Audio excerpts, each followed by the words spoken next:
स्वागत है आपका हमारे YouTube चैनल पर। जैसे हमने लास्ट लेक्चर में देख लिया कि जो DNA है, DNA ही आनुवंशिक पदार्थ जो हमने बताया था उसकी विशेषताएं हमने देख ली कि उसके अंदर ऐसी कौन कौन से फंक्शन पाए जाते हैं जिसकी वजह से वही DNA जो है वही क्या करता है, आनुवंशिक पदार्थ की तरह काम करता है किसी स्पीशीज के अंदर। ठीक है, जैसे अगर देखें नॉर्मल ह्यूमन के अंदर तो कौन क्या होता है, जेनेटिक मटेरियल। जेनेटिक मटेरियल तो DNA, RNA और प्रोटीन तीनों है, बट वो कौन है जो आनुवंशिक सूचनाओं को आगे लेके जाता है, क्या है, DNA। तो उसके लिए हमने कल उसकी 4 पॉइंट देख ली। आज हम देखेंगे मेसेल्सन एंड स्टैंडलर एक्सपेरिमेंट। इससे पहले वॉटसन और क्रिक के जो एक्सपेरिमेंट था उसके द्वारा DNA प्रूव हुआ था। तो उन्होंने क्या किया था, थोड़ा बहुत 1952 के अंदर तो उन्होंने क्या दिया कि DNA ही क्या है, DNA ही क्या है, एक जेनेटिक मटेरियल है। ठीक है, ये बताया 1952 में। अब 1953 के अंदर उन्होंने DNA के लिए कि DNA अपना जो रेप्लिकेशन करता है, रेप्लिकेशन का मतलब अपनी फोटोकॉपी, अपना इससे दूसरा DNA बनाता है। जैसे हमने सेंट्रल डोमा में देखा कि DNA का DNA वापस बनना, इसको क्या बोलते हैं, रेप्लिकेशन बोलते हैं। ठीक है, और DNA से RNA का बनना, ट्रांसलेशन, और फिर प्रोटीन बनना, ट्रांसक्रिप्शन। वो हमने देख लिया सेंट्रल डोमा थ्योरी में। तो अभी हम बोल रहे हैं कि जब DNA खुद से वापस DNA बनाएगा, इस प्रोसेस को रेप्लिकेशन बोलते हैं। तो वॉटसन और क्रिक 1953 में रेप्लिकेशन के लिए बोलते हैं कि जो ये DNA होता है जब अपना रेप्लिकेशन करता है, अपनी प्रतिकृतिकरण करता है, अपनी फोटोकॉपी बनाता है, तो वो बनाता है सेमी कंजर्वेटिव फॉर्म में। किसमें, सेमी कंजर्वेटिव फॉर्म में। अब सेमी कंजर्वेटिव फॉर्म हमने लास्ट लेक्चर में देखी क्या होती है सेमी कंजर्वेटिव फॉर्म में, कि DNA, जैसे ये कोई DNA है, ठीक है, तो ये DNA क्या होगा, जैसे ये स्टैंड अलग हो जाएंगे, ठीक है, ये स्टैंड अलग हो जाएंगे, और फिर ये क्या करते हैं, अपना एक न्यू DNA बनाते हैं। ये तो कौन सा है, न्यू DNA है, और ये कौन से हैं, पेरेंटल DNA। ठीक है, ये हमने सेमी कंजर्वेटिव, डिस्पर्सिव और कंजर्वेटिव फॉर्म वाले DNA हमने देख ली। तो अब इनके पास, वॉटसन और क्रिक के पास, इसके लिए कुछ एक्सपेरिमेंट, कोई प्रूफ नहीं था कि ये सेमी कंजर्वेटिव फॉर्म के अंदर DNA रेप्लिकेशन करता है। तो इनके जो बताया है सेमी कंजर्वेटिव फॉर्म को, इसको लोग माने नहीं कि DNA जो होता है सेमी कंजर्वेटिव फॉर्म के अंदर ही क्या करता है, अपना रेप्लिकेशन करता है। इनको पता था, इन्हें पता कर लिया, बट इनके पास कुछ एक्सपेरिमेंटल प्रूफ नहीं था। ठीक है, तो फिर आते हैं मेसेल्सन एंड स्टैनले। अब ये डेट याद रखो, 1952 1953 के अंदर। अब मेसेल्सन और स्टैनले जो एक्सपेरिमेंट था ये होता है 1958 के अंदर।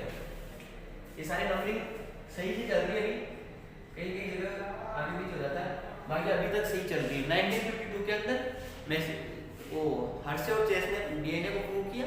उसके बाद 53 के अंदर उन्होंने सेमी कंजर्वेटिव फॉर्म को बताया, एंड 58 के अंदर वो मेसेल्सन एंड स्टैनले एक्सपेरिमेंट हुआ। अब देखो मेसेल्सन और जो स्टैनले जो प्रोसेस, ये जो एक्सपेरिमेंट था, ये 1958 के अंदर दिया गया, बट इन्होंने जो काम किया वो किस पे किया, तो हम देखते हैं कि ये इकोलाई के ऊपर काम करते हैं। किसके ऊपर, एक इकोलाई बैक्टीरिया लेते हैं, उसके ऊपर ये काम करते हैं, जिसके अंदर ये क्या करते हैं कि कोई ये ले लो, जिसके अंदर हम क्या करवा रहे हैं, DNA को, ये सो इकोलाई को क्या करवा रहे हैं, ग्रो करवा रहे हैं इसके ऊपर, इस मीडियम के अंदर। इसके अंदर मीडियम, अब इसके अंदर मीडियम कौन सा है, तो इसके अंदर इन्होंने मेसेल्सन और स्टैनले ने मीडियम लिया N50। ठीक है, N50। अब N50 क्या होता है तुम्हें पता है, नाइट्रोजन के 2 समस्थानिक होते हैं, N40 और N50। दिख रहा है, ये दोनों क्या है, नाइट्रोजन के ही समस्थानिक है। तो अब क्या होते हैं, जब इन इकोलाइज को जब इस मीडियम के अंदर ग्रो करवाते हैं, तो इनका जो DNA था, इस DNA के अंदर N50 ऐड हो जाता है। क्या हो जाता है, N50 ऐड हो जाता है। तो अब क्या करते हैं, इसको आगे प्रोसीड करते हैं। उसके अंदर इन्होंने क्या लिया, एक सीजियम क्लोराइड मीडियम लिया, एक ट्यूब ली जिसके अंदर सीजियम क्लोराइड लिया, और फिर इसके जो ये जो डीएनए था इसको इसके अंदर क्या करवाया, सेंट्रीफ्यूज। क्या करवाया, सेंट्रीफ्यूज करवाया, जिससे क्या देखने को मिलता है, ये सीजियम क्लोराइड समझ में आएगा ना। जैसे अगर हम कोई चटनी बना रहे हैं, प्याज की चटनी, तो प्याज डाल दिया, उसमें जो जरूरी सामान है सारा डाल दिया, बट उसके अंदर फिर मिलाने के लिए क्या डालते हैं, पानी डालते हैं। वैसे ये सीजियम क्लोराइड है, इसके अंदर हमने डीएनए डाल दिया क्लोराइड का, उसको हम सेंट्रीफ्यूज कर रहे हैं। तो अब इसके डीएनए के अंदर नाइट्रोजन का कौन सा समस्थानिक है, N15। अब आपको पता ही है द्रव्यमान संख्या, तो द्रव्यमान संख्या ज्यादा ये है, N15 है। तो ये क्या होगा, इसके अंदर इसका जो डीएनए होगा वो इसके बेस में जाके यहां मिलेगा। भारी डीएनए, नाइट्रोजन भारी है, द्रव्यमान भार तो दिख रहा है, ठीक है। इन्होंने फिर क्या किया, अब एक चीज समझ लो, इसके अंदर ये मान लो इसके अंदर ये एक डीएनए है, ठीक है। अब इस डीएनए के अंदर N50 ऐड हो गया, ये हम कोई एक इक्वलाइज है उसका एक स्टेट लेके देख रहे हैं कि इसके अंदर क्या हो रहा है, N50 ऐड हो गया। अब इन जो इक्वलाइज थे इनमें से कुछ इक्वलाइज को आगे ग्रो करवाते हैं, बट इस टाइम पर इनको N14 के अंदर करवाते हैं, इसके अंदर N14 के अंदर ग्रो करवाते हैं। तो अब इसके अंदर जब ये जो इसके अंदर जो इक्वलाइज बैक्टीरिया थे, इन्होंने जब इनमें ग्रो करवाया आगे फर्दर और अपने जीरोक्स कॉपी बनवाई डीएनए में, तब इसके अंदर हमने देखा, इनके डीएनए के अंदर हमने देखा मीडियम कौन सा लिया था, सीजियम क्लोराइड का लिया था। अब हम इसके जब सेंट्रीफ्यूज करवाते हैं,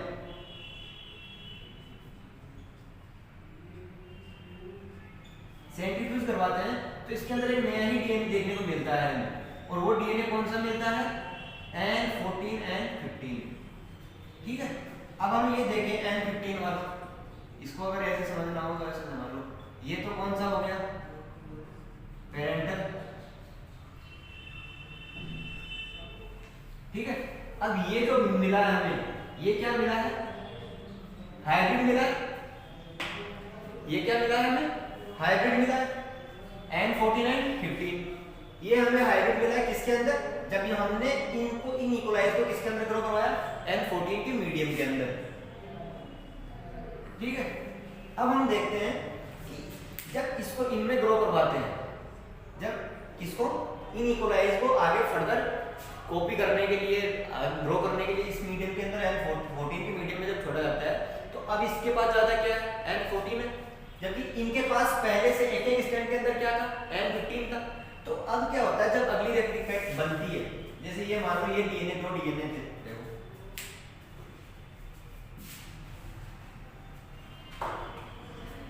इसके अंदर ये कोई डीएनए के दो स्ट्रैंड थे, तो अब क्या होगा, हमने सेमी कंजर्वेटिव फॉर्म को देखना है, तो हम बोलते हैं कि इसका एक डीएनए अलग होता है, ये दोनों अलग हो गए। अब ये फर्दर क्या बनाएंगे, एक न्यू डीएनए, न्यू डीएनए। अब न्यू डीएनए में क्या हो रहा है, यहाँ पे न्यूक्लियोटाइड्स आके अटैच हो रहे हैं, किससे, पेरेंटल डीएनए से। जो पैतृक डीएनए है, ये पैतृक डीएनए, ये हमने नया बनाया हमारे पास, तो इसके न्यूक्लियोटाइड्स एडेनिन, थाइमिन, साइटोसिन, कुछ भी मान लो, 4 होते हैं डीएनए के अंदर। तो ये क्या होता है, ये न्यूक्लियोटाइड इस पेरेंटल से बॉन्ड बना के एक डबल हेलिकल स्ट्रक्चर बना लेते हैं। और सेमी कंजर्वेटिव फॉर्म का क्या होता है, ये दोनों ब्रांचेस ओपन होती है, और यहाँ पे क्या होता है, नया। और ऐसा ही हो रहा है, ऐसा ही हो रहा है ना, कि डीएनए, जैसे ये समझ लो, डीएनए यहाँ से ओपन हो गया, अब यहाँ से अलग होके इनके बीच में जो हाइड्रोजन बॉन्ड था वो टूट गया, और अब यहाँ पे नए हाइड्रोजन बॉन्ड बनते हैं इन न्यूक्लियोटाइड्स के बीच में, ठीक है। तो हम बोलेंगे ये वाला जो डीएनए है, पेरेंटल डीएनए है, पेरेंटल जो डीएनए है उसको हम N15 में ग्रो करवाए, तो इसके अंदर हमें क्या देखने को मिलेगा, क्या मिलेगा, N15 देखने को मिलेगा। जबकि हमने इससे आगे मीडियम चेंज करके क्या कर दिया, N14, तो इसके अंदर हमें क्या देखने को मिलेगा, N14 प्रकार का डीएनए। इसके अंदर ये वाला कौन सा है डीएनए, स्टैंड कौन सा है, पेरेंटल डीएनए। तो पेरेंटल डीएनए का अंदर नाइट्रोजन का कौन सा समस्थानिक है, N15 वाला। और ये जो नया बना है, तो इस मीडियम के आने के, इस मीडियम में डालने के बाद में जो बना है, इसके अंदर कौन सा होगा नाइट्रोजन का, 14 वाला। तो ये तो क्या है, न्यू सिंथेसाइज हुए, नए डीएनए बने हैं, जबकि ये जो डीएनए है ये फर्दर पेरेंटल डीएनए नहीं, जो अलग होकर न्यू नए न्यूक्लियोटाइड्स या हाइड्रोजन बॉन्ड बना के क्या कर रहा है, अपनी डबल हेलिकल स्ट्रक्चर को पूरा कर रहा है। और इस प्रकार से क्या करता है डीएनए, क्या करता है, रेप्लिकेशन करता है। ठीक है, तो इसके लिए हम बोलते हैं कि इसके अंदर हमें क्या मिल रहे हैं, N14 15 प्रकार का डीएनए। अरे ये दोनों को देखेंगे ना, ये तो N14 वाला और ये N15 वाला, ये N14 और ये N15। अब तुम्हें समझ में आ रहा होगा कि N15 तो कौन सा है, पेरेंटल डीएनए, और N14 कौन सा है, जो न्यू सिंथेसाइज हुआ है। ठीक है, ऐसा करके सेंट्रीफ्यूज करके देखते हैं तो हमें ये यहाँ मिलते हैं, बीच में मिलते हैं। ठीक है, ये एकदम बेसिक मिला क्योंकि बारिश मस्तानी था, ये थोड़ा हाइब्रिड है जिसके अंदर 14 और 15 दोनों है, तो ये हमें बीच में मिलता है। जब इसको फर्दर आगे और ग्रो करवाते हैं, अब हमारे पास कितने स्टैंड है टोटल, 1 2 3 और 4 स्टैंड है। ठीक, तो अब इनके अंदर क्या होगा, जब इनको हम आगे ग्रो करवाएंगे, दिख रहा है कि इधर ले लेते हैं। ठीक है, अब हम इनको क्या करवाते हैं, वापस यहाँ पे ग्रो करवाते हैं। अब हम इनको N15 14 में ग्रो करवाते हैं, मीडियम में।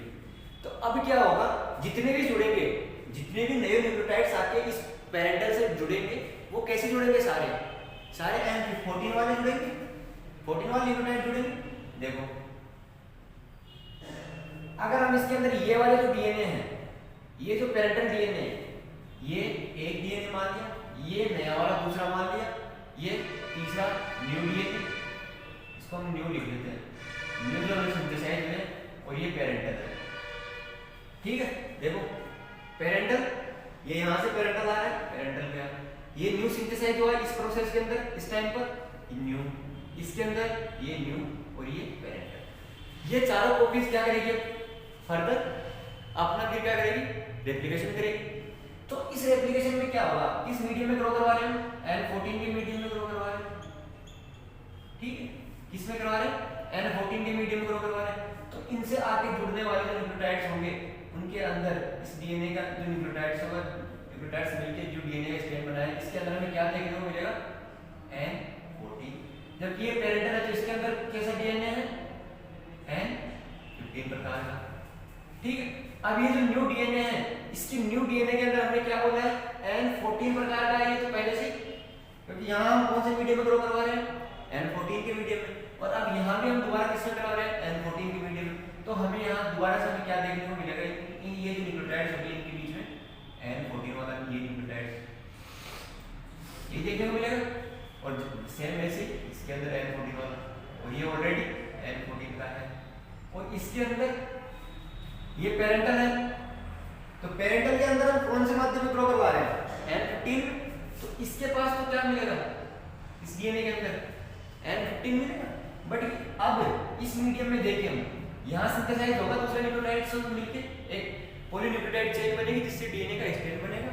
ठीक है, तो अब यहाँ पे जो ये डीएनए बना है, ये जो डीएनए बना है न्यू, ये वाला, इसके अंदर हमें क्या देखने मिलेगा, N14।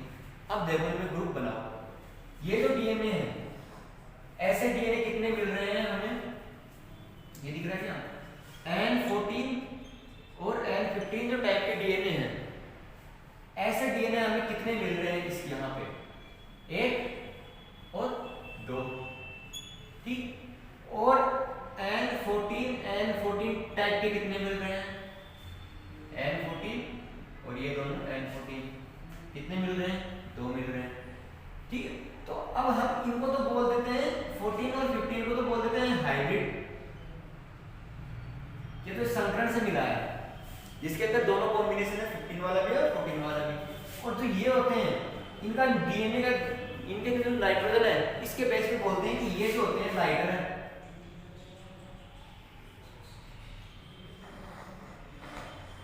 अब एक डीएनए का पॉसिबिलिटी और बनती है इनके अंदर, कौन सा बताओ, इसको मिटा दे, यहाँ देखो N15 टाइप का, इसको बोलते हैं हेवी टाइप वाला डीएनए। क्यों, क्योंकि नाइट्रोजन इसके अंदर 15 के अंदर है, कितना भार है, द्रव्यमान भार 15 है। ठीक है, तो हम इसके अंदर क्या देख रहे हैं कि ऐसा जो डीएनए मिलेगा इसको हम हाइब्रिड बोलेंगे, इस ऐसे को क्या बोलेंगे लाइट, और ऐसे को हेवियर। तो हेवियर तो हमें यहाँ मिल ही नहीं रहा कोई डीएनए। तीसरी जब हम देखो एक चीज देख लो, इकोलाई जो होता है एक पीढ़ी से दूसरी पीढ़ी, मतलब उसका जो रिप्रोडक्टिव पीरियड जो होता है उसका टाइम होता है 20 मिनट। कितना? 20 मिनट।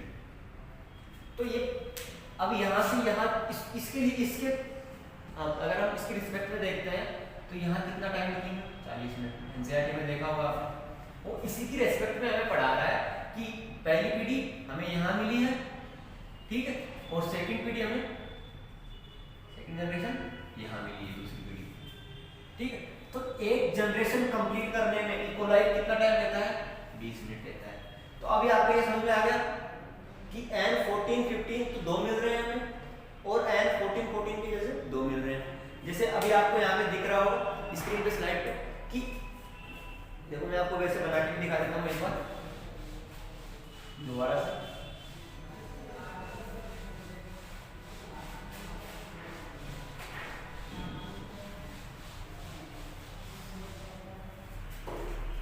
सिंपल लैंग्वेज में देख लो, ये इकोलाई एक क्या है? इकोलाई बैक्टीरिया है। इसके अंदर ये कोई डीएनए है, क्या है?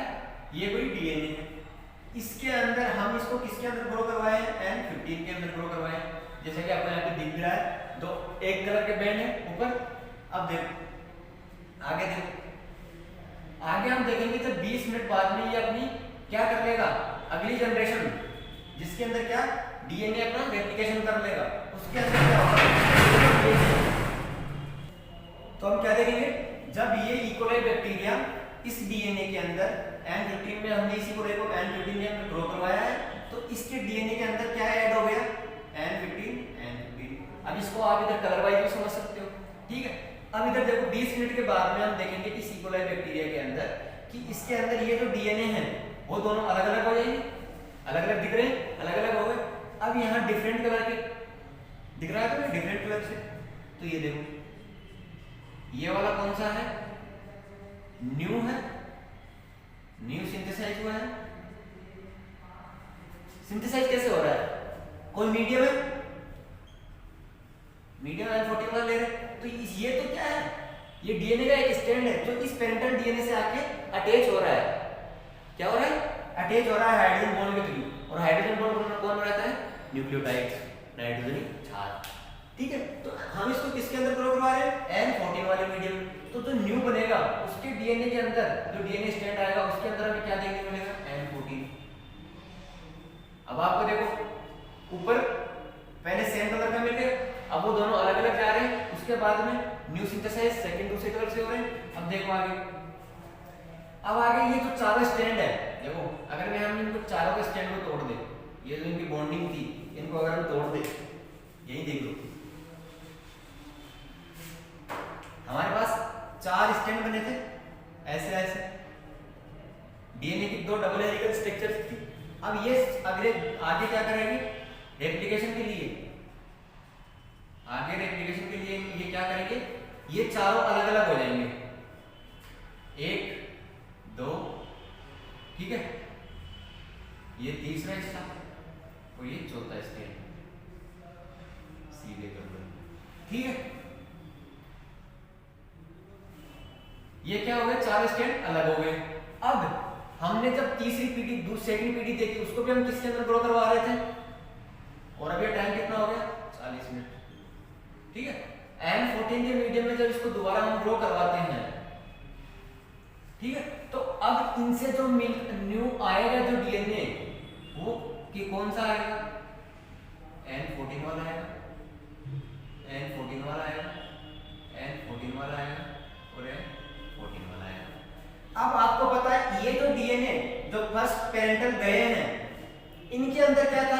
नाइट्रोजन 15 था, कोई 2 के अंदर नाइट्रोजन 15 है, बाकी के अंदर ये सेकंड पीढ़ी का है, ये भी सेकंड पीढ़ी फर्स्ट पीढ़ी का है, जिसके अंदर हमने किसको ग्रो करवाया था उसको N14 के अंदर। अब आपको यहाँ दिख रहा है जिसके अंदर पहले एक सेम कलर से, उसके बाद में दोनों अलग अलग हो गए, न्यू डीएनए सिंथेसाइज हुआ। अब वो 4 स्टैंड अलग अलग होके फिर से न्यू डीएनए बना रहे हैं, ठीक है, और एक पीढ़ी से अगली पीढ़ी में जाने में कितना टाइम लग रहा है, 20 मिनट। इकोलाई जो होता है अपनी न्यू पीढ़ी, न्यू जनरेशन को आने में, उसको करने, कॉपी करने में कितना टाइम लगता है, 20 मिनट लगता है। ठीक है, ये आपको समझ में आ गया, दिख रहा है। और अब देखते हैं इन पे आने वाला है क्वेश्चन, किसके ऊपर, इस प्रकार की जो मैसेज और स्टाइल एक्सपेरिमेंट था, इस पे आने वाला एक इन्हीं से बेसिस से क्वेश्चन होता है। जैसे मैंने अभी आपको बताया कि ये जो ग्रुप होगा N14 और N15 से मिलकर जो डीएनए स्ट्रैंड बनेगा, इस डीएनए को क्या बोलेंगे, हाइब्रिड डीएनए। कैसा, कि ये हाइब्रिड डीएनए जिसके अंदर पेरेंटल का ये भी है, और जो हमने न्यू ऐड किया मीडियम जिसके अंदर N14 था, जिसके अंदर ये दोनों देखने को मिलता है, इसको इसलिए बोलते हैं इसको हाइब्रिड डीएनए। और जिसके अंदर ओनली N14 है, तो दोनों का जो द्रव्यमान भार है वो क्या है, कम है, तो इसको बोलते हैं लाइटर। और जिसका अगर हमें N15 देखने को मिलेगा, उसके अंदर हेवी, इस प्रकार का जो डीएनए होता है इसको बोलते हैं हेवियर, भारी डीएनए, हल्का डीएनए। आ रहा है समझ? ठीक है, तो हेवी तो हमें कहीं देखने को मिलेगा ही नहीं। क्यों नहीं देखने को मिलेगा, क्योंकि ये जो दो डीएनए के स्ट्रैंड है, ये अपना रेप्लिकेशन करने के लिए क्या होंगे, फर्दर अलग होंगे, और उसके बाद में ये जैसे चारों अलग, ये मान लो N15 वाला है, ये N15 वाला, तो ये अलग हो गए। अब ये तो अलग होकर इन्होंने नया बना लिया, ये हमने किस में देखा, पहली पीढ़ी में देखा, और ये हम कौन सी देखेंगे, दूसरी पीढ़ी। अब दूसरी पीढ़ी में क्या हो रहा है, ये डीएनए के दो हेलिकल, डबल हेलिकल स्ट्रक्चर थी, दोनों ओपन हुई, और दोनों ओपन होने पे कितने यहाँ 4 स्ट्रैंड मिले। ठीक है, 4 स्ट्रैंड मिले, और चारों क्या कर रहे हैं, न्यू सिंथेसाइज कर रहे हैं। और कौन से मीडियम में सिंथेसाइज करा रहे हैं, N15-14 से। तो इससे पता लगता है, और जब इसको सेंट्रीफ्यूज करते हैं, इसको जब हम सेंट्रीफ्यूज करते हैं, इन चारों पीढ़ियों को लेकर जो 4 डीएनए डबल हेलिकल स्ट्रक्चर बनी, इनको हम जब देखते हैं, सेंट्रीफ्यूज करते हैं सीजियम क्लोराइड के अंदर, ठीक है, तो हमें 2 डीएनए बैंड्स देखने को मिलते हैं। एक तो कौन सा, N14 टाइप का, N14 टाइप का सेम होंगे, और दूसरा हमें देखने को मिलता है N14 और N15। और इसके अंदर हमने देखा, अगर इसको हम सेंट्रीफ्यूज करके देखते हैं तो ये सबसे बेस में दिखाई देता है N15। अगर अब हम इस तीनों को एक ही ट्यूब के अंदर दिखाएं तो हम क्या दिखाएंगे, यहाँ क्या देखने को मिलेगा, N15 वाला, यहाँ 14-15, और यहाँ पे 14-14। इस वजह से इसको हल्का बोल रहे हैं, लाइटर भी है, इसको हेवियर, और इसको हाइब्रिड मिला। ठीक है, बीच बात आगे समझ। तो अब देखो, अब थोड़ा सा इसके ऊपर जो एक क्वेश्चन आता है, वो एक सिंपल सी लैंग्वेज में एक क्वेश्चन बता देता हूं मैं आपको।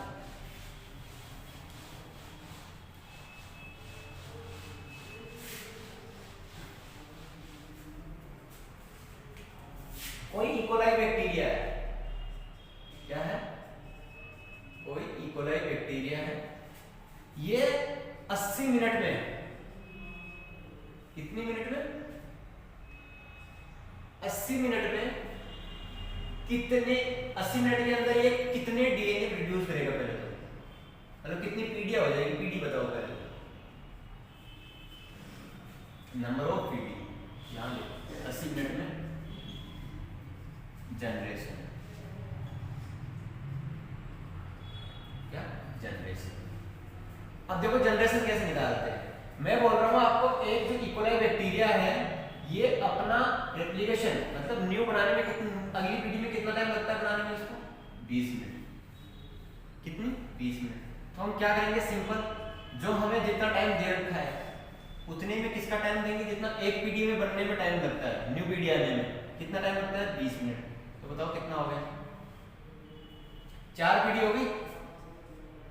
आगे समझ में, यार इसको total time is equal to, भाग में क्या लिखेंगे, जितना एक के अंदर टाइम लगा है, एक पीढ़ी में जितना हमें टाइम लगा है। तो हमें क्या देखने को मिला यहाँ पर, 4 पीढ़ी। ठीक है, क्या देखने को मिला, 4 पीढ़ी।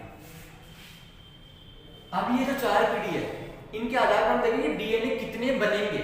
जैसे हमने पहले एक डीएनए लिया था, फिर वो अलग हो गए, डीएनए के डुप्लेक्स बनाए गए थे, फिर ये चारों अलग होकर हमने पूरी टोटल 4 डबल हेलिकल स्ट्रक्चर्स ली 2 पीढ़ी के अंदर।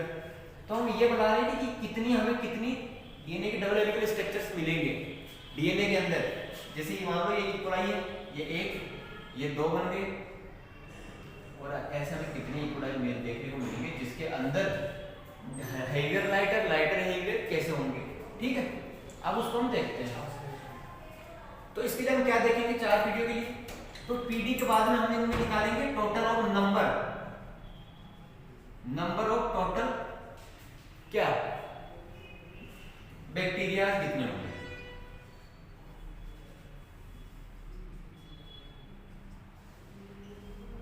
जो बैक्टीरिया मिलेंगे हमें, जो डीएनए के डबल हेलिकल स्ट्रक्चर जो हर इकोलाई के अंदर होंगे, वो बैक्टीरिया कितने होंगे, उन जीवों की संख्या कितनी होगी।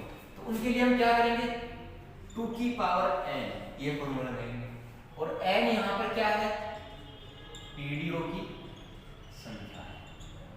क्या है, पीडीओ की संख्या है, नंबर ऑफ जनरेशंस। तो नंबर ऑफ जनरेशन हमारे पास क्या मिली है 2 की पावर 4। तो अब इसको हम कैसे सोल्व करेंगे, कितनी मिलेगी 16 प्रोजेनी मिलेगी। क्या 16 प्रोजेनी मिलेगी। आगे समझ में, अरे 40 में कितनी मिल रही थी, अभी लास्ट वाले लेक्चर में हमने लास्ट वाले उसके अंदर देखा कितनी मिल रही थी 40 के अंदर हमें, 40 मिनट के अंदर। इसको कैसे निकालेंगे 40 के अंदर, कितनी पीडी, पहले पीडी देख लो, पीडी कितनी बनेगी 2 पीडी बनेगी। अब 2 की पावर n, इसको एक उसके ऊपर लगाओ, ठीक है 2 × 2 4 पीडी बनेगी। ठीक है, ऐसे। अब यहाँ पे तुम्हें बैक्टीरिया के जो जितने बैक्टीरिया मिलेंगे, जो जितने प्रकार के डीएनए मिलेंगे, उनके नंबर मिल जाएंगे कि 16 प्रकार के डीएनए मिलेंगे। ठीक है, और 4 पीडिया, ये दोनों जब पता हो जाएंगे तो फिर डीएनए का ये पता लगाने में मेन क्वेश्चन क्या आएगा, ये तुम्हें जो हेवियर और जो लाइटर और जो हाइब्रिड डीएनए है, तुम्हें ये क्वेश्चन नहीं पूछेगा कभी। तुम्हें क्वेश्चन पूछेगा कि जब 80 मिनट के अंदर हमें इकोलाई के अंदर कितने हेवी डीएनए देखने को मिलते हैं, उनके नंबर बताओ, और कितने हमें लाइट डीएनए देखने को मिलते हैं, और कितने हमें हाइब्रिड डीएनए देखने को मिलते हैं। क्वेश्चन तुम्हारे ऐसे आएगा। ठीक है, अब हम देखते हैं इसी क्वेश्चन को लेकर, तीसरा क्वेश्चन जो है, इसके अंदर हम क्या देखेंगे, कितनी पीडिया थी हमारे पास 16 बन रही थी। तो पहला देखो, ये इकोलाई बैक्टीरिया है, इसने आगे ग्रोथ की और अपना रेप्लिकेशन करके क्या बनाता है 2 बैक्टीरिया। ये जो डीएनए है N15 वाला है, ठीक है N15 वाला है, तो इसके अंदर ये गया। अब सारों को हम आगे N14 में ग्रो करवाएंगे, सिंपल सा समझ लो। ठीक है, N14 में ग्रो करवा रहे हैं, तो ये इसका पेरेंटल आ गया, एक पेरेंटल इसके अंदर आ गया। अब न्यू सिंथेसाइज हो रही है, ये कौन सा होगा N14 वाला और N14 वाला। ये 20 मिनट में पहले कंप्लीट होगी। अगली 20 मिनट में जब चलेंगे तो क्या कितने मिलेंगे 4। इसको हम 40 लिखेंगे कि यहाँ के रेस्पेक्ट में पढ़ा रहे हैं हमें एनसीईआरटी, यहाँ के रेस्पेक्ट में बताता है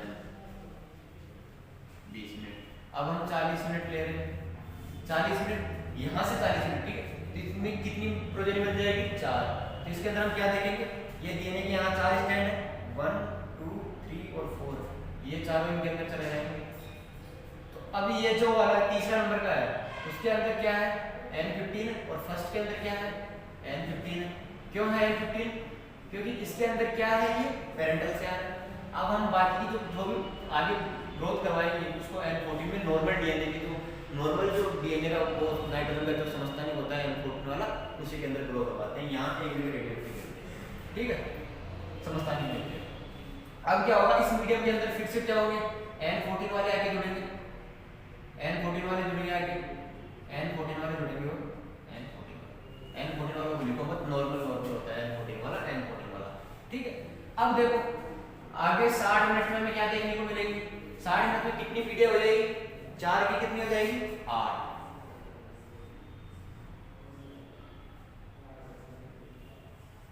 1 2 3 4 5 6 7 8 हो गई क्या 8। ठीक है, ये 8 प्रोजेनी है। अब यहाँ तुम्हें डीएनए के अलग अलग 8 स्ट्रैंड दिख रहे हैं, देखो 1 2 3 4 5 6 7 और 8। ये डीएनए इनके अंदर चले जाएंगे। ठीक है, अब एक अगला किसके अंदर सिंथेसिस किसके अंदर करें? N14 मीडियम के अंदर। तो अब क्या होगा, किसके अंदर हेवियर डीएनए किसके अंदर है? 15 के अंदर है। इसको नंबरिंग करो। अगली वीडियो समझाना बहुत यहीं तक समझ लेना, ठीक है, आगे किसको समझाया जाएगा यही समझाना। तो जो 5 नंबर का जो स्टैंड है इसके अंदर ये जो डीएनए है ये कौन सा आ रहा है? पेरेंटल आ रहा है, N15 वाला। ठीक है, N15 वाला आ रहा है। बाकी और कहाँ आ रहा है पेरेंटल? एक यहाँ आ रहा है, तो इस ये वाला नहीं, कौन सा? N15 वाला। ठीक है, तो अब हम क्या देखेंगे, बाकी जो न्यू सिंथेसाइज होंगे वो N14 वाले होंगे। तो 1 मिनट तो आप यहाँ 60 मिनट में ले लो, वो अलग क्वेश्चन है, इसको अलग कर लो। इस 60 मिनट में देख रहे हैं तो 60 मिनट में हम क्या देखेंगे? 60 मिनट में 3 पीढ़ियाँ होगी। पीढ़ी कैसे निकालोगे? 3 पीढ़ी होगी, कितनी मिलेगी? 2 की पावर 3, 2 की पावर n, तो क्या बनेगा? 8 बन रही है, 8वें पीढ़ी। तो अब इसके अंदर मेरे को ये बताओ, हेवी डीएनए दिख रहा है यहाँ पे? पहला तो है हेवी बताओ, है ना। दूसरा मेरे को बताओ कि इसके अंदर लाइट और हेवी कितने हैं, और तीसरा मेरे को बताओ लाइट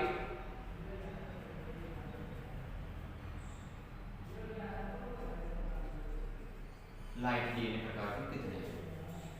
तो आपको मेरे को ये बताओ, कहीं इसके अंदर N15 का कहीं दिख रहा है क्या कॉम्बिनेशन? क्यों? क्योंकि सेमी कंजर्वेटिव फॉर्म में होता है तो डीएनए के दोनों स्टैंड अलग हो जाते हैं। जो डीएनए स्टैंड यहाँ से जा रहे हैं N15 वाले वो तो हमें कभी मिलेंगे ही नहीं। तो हम बोलेंगे हेवी प्रकार का जो डीएनए होगा वो एक पीढ़ी के आगे होते ही नहीं मिलेगा। मतलब जब फर्स्ट जनरेशन कंप्लीट होगी यही सेपरेट हो जाएंगे, और फिर ये जो जहाँ जाएंगे ओनली 2 ही देखने को मिलते हैं। वो भी क्या देखने को मिलते हैं? ये हाइब्रिड हमेशा 2 ही देखने को मिलेगा अगर आप एक इकोलाई बैक्टीरिया को लेके चल रहे हो, क्योंकि एक इकोलाई बैक्टीरिया के अंदर डबल हेलिकल स्ट्रक्चर जो डीएनए की होती है इसके अंदर 2 स्ट्रैंड होते हैं। उसको हमने N15 माध्यम में ग्रो करवाया मीडियम के अंदर, तो उसके डीएनए के अंदर N15 क्या चला गया? नाइट्रोजन चला गया। तो हमें हमेशा लाइटर और हेवियर, देखो N15 और N14, एक यहाँ N15 दिख रहा है और एक N14, तो ऐसे हमें केवल 2 देखने को मिल रहे हैं, और हेवियर मिलने के चांस ही नहीं है, क्योंकि डीएनए सेमी कंजर्वेटिव फॉर्म में क्या करता है? रेप्लिकेशन करता है। इस चीज से प्रूव मिल रहा है। अच्छा ठीक है, तो ये तो हमें कभी मिलेगा ही नहीं, 0। अब हेवी, लाइट और हेवी मिल रहा है 1 और 2। अब जो हमने नहीं लिखे वो सारे कौन से हैं? N14 मीडियम में ग्रो करवा रहे हैं, तो सारे कोई है। अब मेरे को ये बताओ, 6 पीढ़ियां टोटल हमारे पास आई थी, सॉरी 8 पीढ़ी क्या, सॉरी 8 नंबर बैक्टीरिया मिले। उनके अंदर 2 तो यहाँ चले गए, बच गए कितने? 6। अब देखो 1 2 3 4 5 और 6, जिनके अंदर क्या है? लाइटर का मतलब N14 तो ऐसे भी क्वेश्चन पूछ सकता है। यहाँ तो मैं लिख देगा N14 और N15 बताओ कितने हैं, और आपको ये बोलेगा N15 और N15 के बाद में बताओ डीएनए की हेवियर पोजीशन कितनी है डीएनए की। ये बोलेगा कि इकोलाई बैक्टीरिया के अंदर 60 मिनट के बाद में हमें ये अनुपात देख के बताओ। 60 मिनट के बाद में पहले तुम क्या करोगे? उसकी क्रिया निकालोगे, ठीक है, उसके बाद में उसकी कितनी प्रोजेनी मिलेगी वो निकालोगे। उसके बाद में सिंपल सा करना है कि हेवी हमें बिल्कुल नहीं मिलेगा, क्योंकि सेमी कंजर्वेटिव फॉर्म में जाता है, इसलिए कभी भी डीएनए का N15 वाला कभी नहीं मिलेगा। उसके बाद में लाइट और हेवी। लाइट कैसे? लाइट कौन सा? 14 वाला, और हेवियर कौन सा? जो पेरेंटल हमने जो फर्स्ट पीढ़ी को N15 में ग्रो करवाया है वो वाला डीएनए। ऐसे कॉम्बिनेशन कितना देखने को मिलेंगे? 2 ही देखने को मिलेंगे। क्यों? क्योंकि डीएनए डबल हेलिकल स्ट्रक्चर में दोनों स्ट्रैंड अलग होंगे, और दोनों स्ट्रैंड अलग होकर केवल इन 2 स्ट्रैंड के अंदर क्या है? N15 है। तो एंड ऑफ द डे कहीं कितना बड़ा यहाँ हाइब्रिड हमें कितना मिलेगा? 2 ही मिलेगा ओनली, ठीक है। और बच गए रिमेनिंग वो सारे क्या मिलेंगे? लाइटर N14, क्योंकि बाद में सारे तो हम एक्सपेरिमेंट कर रहे हैं मीडियम में, जिस मीडियम में कर रहे हैं N15 वाले के अंदर, ठीक। यहाँ तक कोई दिक्कत हो तो कमेंट बॉक्स में कमेंट करो, पूछो। बाकी ये स्टैनले और जो मैक्सवेल स्टैनले का जो एक्सपेरिमेंट था 1958 के अंदर उन्होंने दिया था, ये हो गया तुम्हारा कंप्लीट, ठीक है। इसके अलावा तुम्हारे एक हमारे एनसीईआरटी उसके अंदर दे रखा है टेलर का प्रयोग। टेलर क्या करते हैं एक जो हाइड्रोजन होता है, हाइड्रोजन का जो तीसरा समस्थानिक होता है, हाइड्रोजन का तीसरा समस्थानिक कौन सा होता है? ट्राइटेरियम। ट्राइटियम, कौन सा? ट्राइटियम। इसको थायमिडीन की उपस्थिति में, इसको क्या करते हैं? थायमिडीन की उपस्थिति के अंदर प्रयोग करते हैं। इसके ऊपर विसिया फावा के ऊपर, विसिया फेवा, ठीक है। इस प्लांट पर रोक कर काम करते हैं कौन?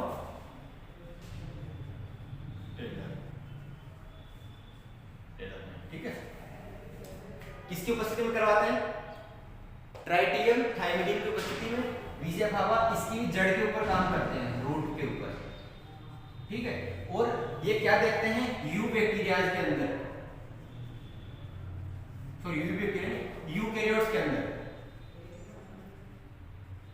यूकैरियोटिक जो एनिमल्स थे, जीव थे, उनके अंदर ये क्या देखता है? डीएनए का सेमी कंजर्वेटिव फॉर्म, ठीक है। ये टेलर का प्रयोग हो गया, इतना सा है। किसकी उपस्थिति में क्वेश्चन पूछेगा? किसकी उपस्थिति में? ट्राइटियम थायमिडीन। किसके ऊपर काम किया? विसिया फावा पे किया, जो उसकी जड़ पे किया, ठीक है। और किन के अंदर इन्होंने सेमी कंजर्वेटिव फॉर्म किसके अंदर देखी? यूकैरियोट के अंदर देखा, ठीक है। ये तो हो गया तुम्हारा पूरा जो कि सेमी कंजर्वेटिव फॉर्म को डिफाइन करना। इसके अलावा जो क्या बच गया? हर्शे और चेस है, वो एक बात और बोलते हैं कि ये जो डीएनए होता है ऑटोकैटेलिक होता है। क्या? ऑटोकैटेलिक, वो पहले भूल गए। ऑटोकैटेलिक क्या मतलब? वो डीएनए क्या होता है? उत्प्रेरक के रूप में काम करके खुद का ही क्या बना देता है? प्रतिलिपिकरण हमने देखा, एप्लीकेशन, ठीक है। तो यहाँ तक कोई डाउट हो तो कमेंट बॉक्स में कमेंट करो, और चैनल को लाइक और सब्सक्राइब तो करना ही, ठीक है। और एग्रीकल्चर और बच्चों के लिए डिस्क्रिप्शन के अंदर एग्रीकल्चर सुपरवाइजर और बच्चों के लिए एग्रीकल्चर की क्लासेस लिंक मिल जाएगा डिस्क्रिप्शन में, तो वहाँ से आप ज्वाइन कर सकते हो, ठीक है। Thank you.